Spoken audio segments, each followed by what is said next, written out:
අයිබෝවන් දුවේ පුතේ මම මහින්ද ගැටපෑරච්චි මම ගුරුවරයෙක් පුහුණුකරුවෙක් මනෝවිද්‍යා උපදේශකවරයෙක් 2009 වසරේ ඉඳලා මේ අවුරුද්ද දක්වා මගෙන් ඉගෙන ගත්ත කවුරුන් හෝ දරුවෙක් ලංකාවේ පළමු 10 දෙනා අතරට ගෙන ගිය ගුරුවරයෙක්.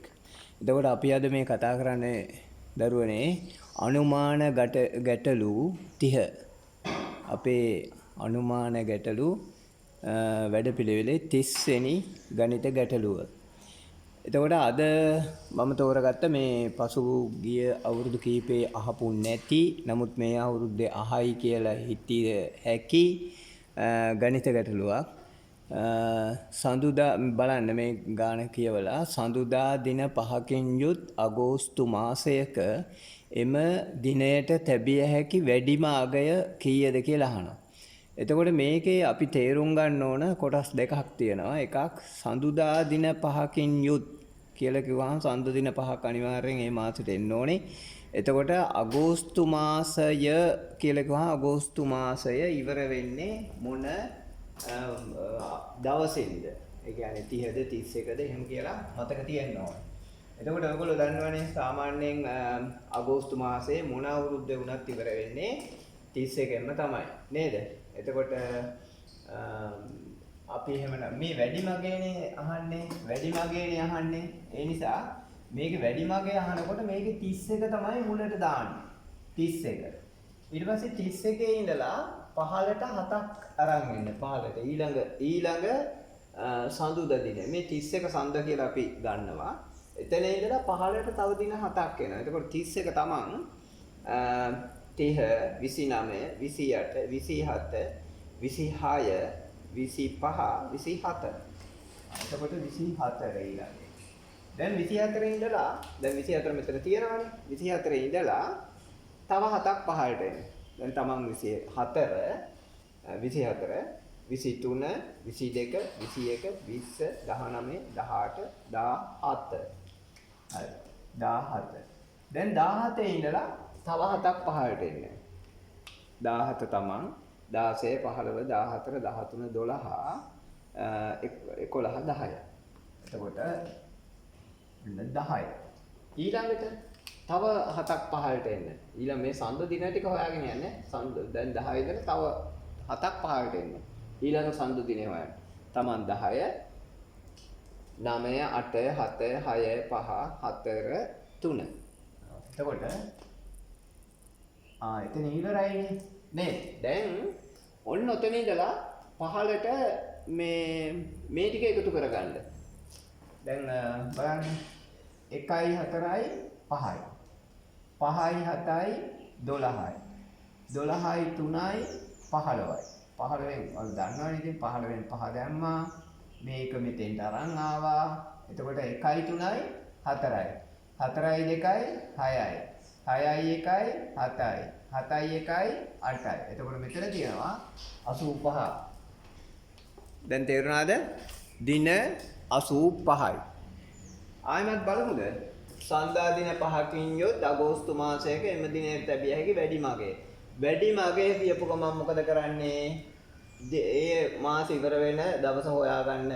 අගෝස්තු මාසේ නම් 31 31න් පටන් ගත්තා. 31 ඉඳලා 7ක් 15ට 24යි 24න් 7ක් 15ට 17යි 17යි 10යි 10න් 7ක් 3යි. ඊට පස්සේ මේ ටික එකතු කරනවා. 1යි 4යි 5යි 5යි 7යි 12යි 12යි 3යි 15න් 5 එකක් ඉතිරි. එක මෙතෙන්ට ගෙනාව 1යි 3යි 4යි 4යි 2යි 6යි 7යි 8යි 85යි. එතකොට මේකේ වැඩි මගය 85යි. හරි. දැන් ඔය ගානම තව විදිහකට අහන්නත් පුළුවන්. ඒ කියන්නේ අඩු මගය කීයද කියලා ඇහුවොත්. එතකොට කරන්න ඕනේ පළවෙනි දා ඉඳලා දැන් අඩු මගය තියෙන එකනේ. එතකොට 1 තමයි අඩු මගය. 1 1ට 7ක් ගණන් කරා කීයද 1ට 7ක් 8යි 8ට 7ක් ගණන් කරා 15යි 15ට 7ක් ගණන් කරා 22යි 22ට 7ක් ගණන් කරා 29යි. ඔන්න ඔය ටික එකතු කරනවා. එතකොට බලන්න 1යි 8යි 9යි 9යි 5යි 14යි 14යි 2යි 16යි 16යි 9යි 16ට 9ක් කීයද? ඔන්න ඔය වගේ ආවොත් දැන් ඊළඟට වැඩි අවුල් කරගන්න නැතුව 16ට 9ක් නේ. Taman 16 9ක් අරගෙන ටක් ගාලා ගණන් කරගන්න. 9ක්. ඒතකොට 16 මෙතන අපි ආව මෙතන 16යි 17 18 19 20 21 22 23 24 25. කීයද? 25. එතකොට 25න් 5 දාන්න. මේ දෙක අරන් එනවා මෙතෙන්. 2යි 1යි 3යි 3යි 2යි 5යි 5යි 2යි 7යි. හරිනේ? එතකොට උත්තරේ ඉන්නේ 75. ඔන්න ඔය විදිහට හදන්න. හරි. අපි එතකොට ওই වර්ග දෙකෙන්ම ගණන් ටිකක් හදලා බලමු. හරි දරුවනේ. දැන් මේ ටික එහෙනම් ලියාගමු. මම කියවන්නම් ඕගොල්ලෝ ලියා ගන්න.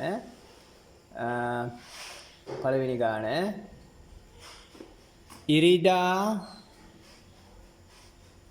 දින පහකින් යුත් මාර්තු මාසයක එම දිනවලට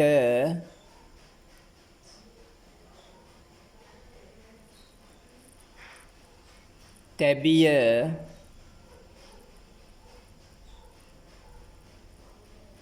හැකි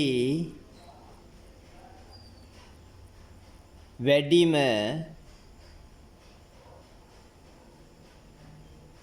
අගය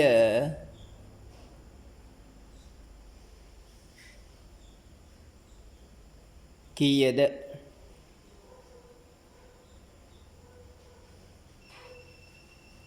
දැන් ඊළඟ ගාන ඔය වර්ග දෙකෙන් ගණන් දෙකක් දෙන්නේ. ඔයාලා තව ඉතින් වැඩිපුර ගණන් ওই වගේ ලියලා හදාගන්න. දැන් ඔයකට රූල් 5ක් විතර තියලා ඊළඟ ගාන ලියා ගන්න. ගාන ආපු හැටි හදන්න. දැන් අරක දිහා බලාගෙන එනම් මෙහෙමයි වෙන්න ඕනේ මෙතෙන්ට 75 මෙතෙන්ට 80 එහෙම දාන්න එපා. යාර තමන් මේකෙන් දක්ෂයෙක් වෙන්න ඕනේ. තමන් ශිෂ්‍යත්ව විභාගයෙන් වැඩි ලකුණු වරන් දක්ෂයෙක් වෙලා ඒක පෙන්වන්නනේ ඕනේ දැන්. ඒ නිසා ඉතින් තමන් අවංකව මහන්සි වෙලා ඒව ටික කරන්න. දැන් මේක ලියන්නකෝ. සිකුරාදා දින 5කින් යුත් අප්‍රේල් මාසයක එම දිනවලට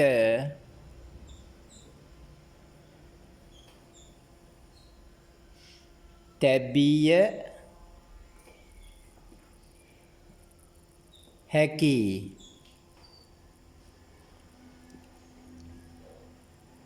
වැඩිම නෙමෙයි අඩුම අගය කීයද?